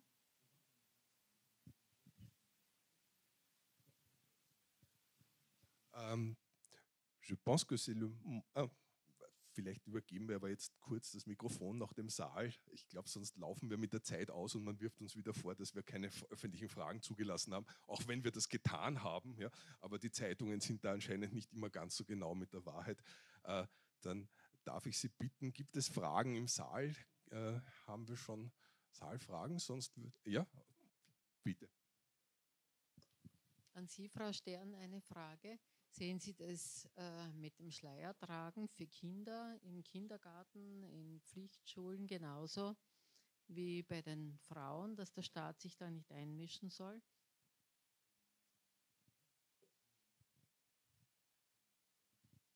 Naja, wie viele Kindergartenmädchen gibt es, die Schleier tragen? Ich habe noch keins gesehen. Na, das ist im politischen Kontext schon die Frage in der Unterscheidung, ob es sich tatsächlich um ein wesentliches Problem handelt oder um ein politisch motiviertes Thema, das künstlich aufgebauscht wird. Ich denke mir, dass es ganz wichtig ist, Mädchen generell klar zu machen, dass es wichtig ist, Deutsch zu lernen, dass es selbstverständlich ist, dass sie schwimmen lernen dürfen, dass es selbstverständlich ist, dass sie Radfahren dürfen, dass sie irgendwann einen Beruf ergreifen dürfen und müssen. Wir sind in Österreich in einem säkulären Rechtsstaat und selbstverständlich steht jedem Mädchen zu, ganz egal aus welchem Kulturkreis es kommt,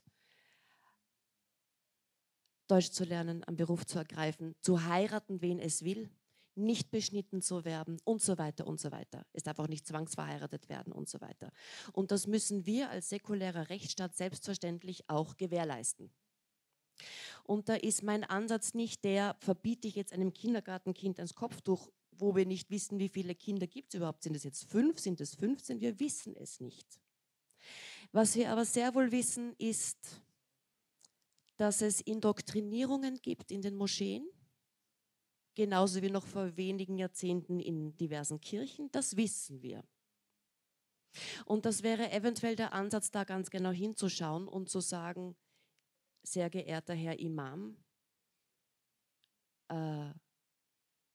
ich verlange in Österreich, in einem säkulären Rechtsstaat, der Gemeinde mitzuteilen, dass Gewalt an Frauen geächtet wird. Dass es geächtet wird, einer Frau vorzuschreiben, ob sie das Haus alleine verlassen darf oder nicht und was sie dabei tragen darf oder nicht. Und wir ächten es, dass sie keinen Beruf ausüben darf. Ja? Das erwarte ich mir von Imamen, die in Österreich predigen. Und da sind wir nicht bei der Debatte, dürfen diese 5 Kindergartenkinder, dürfen die ein Kopftuch tragen oder nicht? Nein.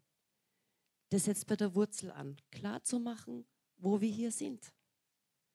Und was sich jedes Mädchen und jede Frau in Österreich schlicht und ergreifend auch erwarten darf an Schutz und Unterstützung von der Gesellschaft. Das ist mein Ansatz. Est-ce que vous voulez commenter là-dessus?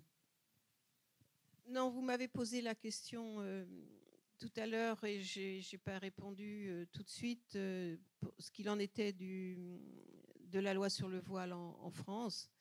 Alors, ce n'est pas une interdiction du voile, c'est une limitation du port du voile. Alors, limitation dans le sens où ce qu'on appelle le voile intégral, c'est-à-dire qui ne laisse voir que les yeux de la femme, est interdit en effet dans l'espace public. On exige que dans l'espace public, on puisse voir le visage de toutes les personnes. Et le port du voile est interdit évidemment dans la fonction publique, donc aussi bien dans les écoles. Et là, j'ai critiqué tout à l'heure la Cour européenne des droits de l'homme, mais dans une affaire qui s'est déroulée en France, où une femme qui travaillait au sein de ce qu'on appelle une crèche, hein, c'est-à-dire c'est pas vraiment des écoles, là où on accueille les tout petits enfants. Il y a une femme de confession musulmane qui demandait à pouvoir travailler voilée. Elle avait été donc renvoyée par son employeur qui lui disait que ça n'était pas possible dans ce cadre-là. Et là, la Cour européenne a donné raison à l'employeur. Elle ne pouvait pas exercer ce métier de s'occuper des tout petits enfants avec un voile. Voilà. Mais bien sûr, il y a beaucoup de femmes voilées dans les rues en France. Il y en a même de plus en plus. Et c'est... Bon, ça fait partie de la revendication identitaire. Ces jeunes femmes, ils trouvent quelque chose qui est presque de l'ordre aussi de la coquetterie. Vous avez peut-être entendu parler, il y a eu des débats parce que maintenant, il y a des grandes marques de mode qui font des voiles adaptés pour les musulmanes. Merci. Gibt es noch eine Frage aus dem Publikum? Ja. Okay, danke. Wir haben in letzter Zeit eine starke Debatte über die Identitären gehabt in Österreich. Und das ganze Thema mit der Rücksichtnahme auf Gefühle von bestimmten Identitäten scheint sich jetzt auf der anderen Seite zu spiegeln. Also die Identitären wollen eine imaginierte österreichische oder deutsche Identität schützen. Und auf der anderen Seite hat man die Identitätspolitiken, die auch jede Identität für sich selbst schützen will. Und diese Illusion, dass wir alle Kameraden oder Genossen oder sowas sein könnten, scheinbar durchschaut hat und jetzt sagt, nein, sind wir ja nicht. Wir sind ja trotzdem männliche Genossen und weibliche Genossen. Und das müssen wir jetzt betonen, damit wir das dann irgendwie überwinden können. Mir erscheint eine gewisse Nähe zwischen diesen Herangehensweisen auf der linken Seite und auf der rechten Seite, nämlich dass es in beiden Fällen nicht gelingen wird, das zu überwinden, indem man das immer noch mehr betont und noch mehr nicht das Argument hört, sondern den Sprecher oder die Sprecherin in den Vordergrund rückt. Da hätte es mich jetzt interessiert, ob das einfach mal zu spiegeln.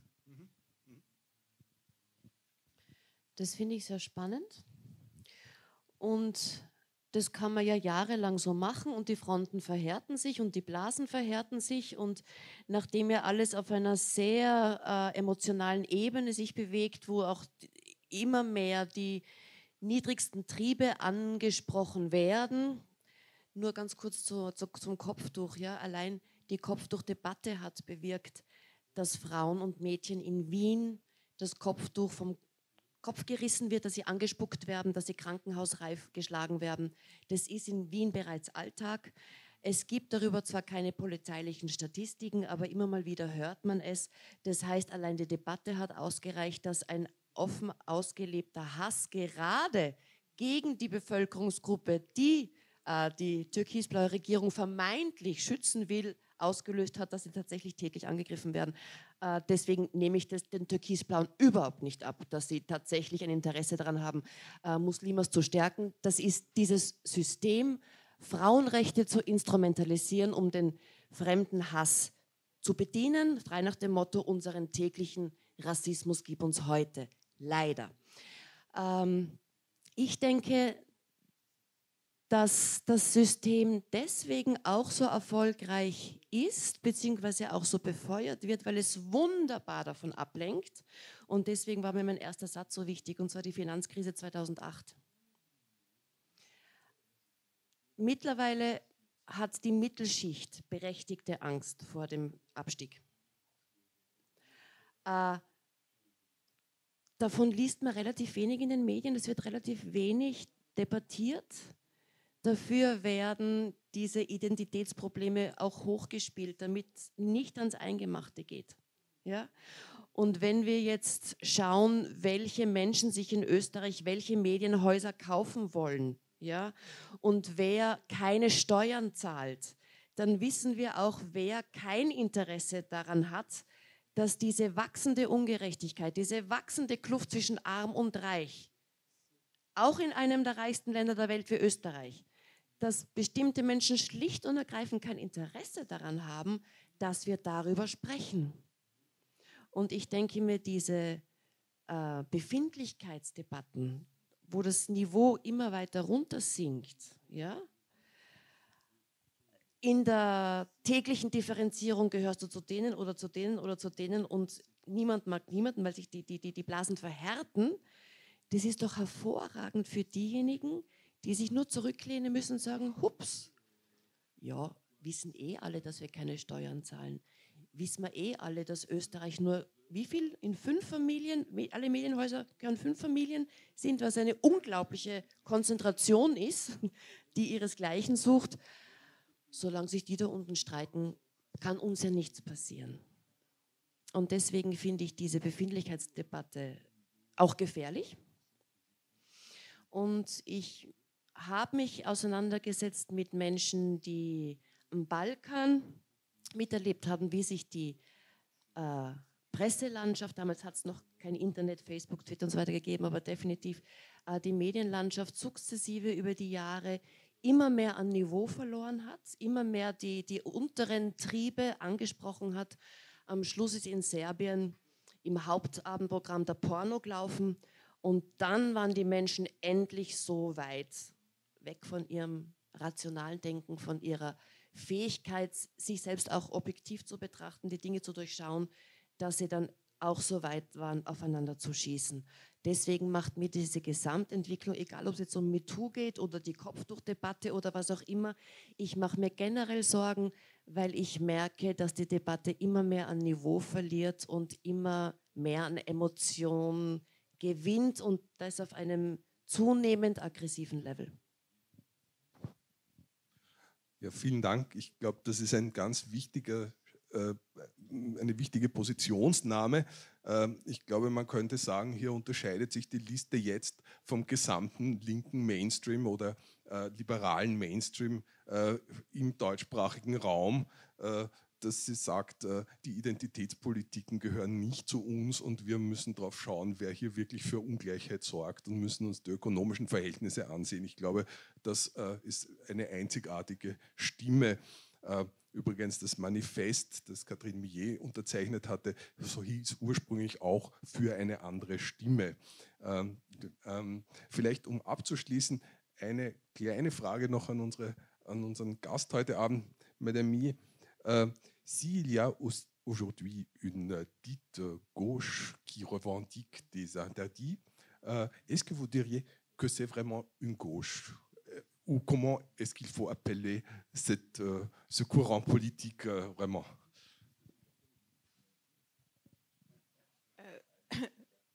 Votre question porte sur ces exemples que j'ai cités, par exemple, pendant mon intervention. Oui, je pense qu'en effet, ces gens se pensent à gauche, et donc ceux qui sont en face aussi. Donc c'est un souci. Bon, moi personnellement, et beaucoup de gens autour de moi dans le milieu intellectuel n'auraient plus envie, je crois, de se définir par rapport à la gauche, par rapport à la droite traditionnelle. Et vous avez bien vu, nous avons élu un président de la République qui est à la fois de droite et de gauche. Donc, et parfois on lui reproche d'être trop à droite et parfois on lui reproche d'être trop à gauche. Donc c'est quand même des clivages qui ont tendance à disparaître. Et en arrivant tout à l'heure dans le taxi, on avait cette conversation avec mon accompagnatrice, c'est que je lui disais, il n'y a plus de mobilisation des intellectuels au moment des campagnes, par exemple, pour des élections, comme il y avait auparavant. Auparavant, les partis politiques étaient très heureux d'aller chercher et d'obtenir le soutien de certains écrivains, de certains philosophes ou d'artistes, etc.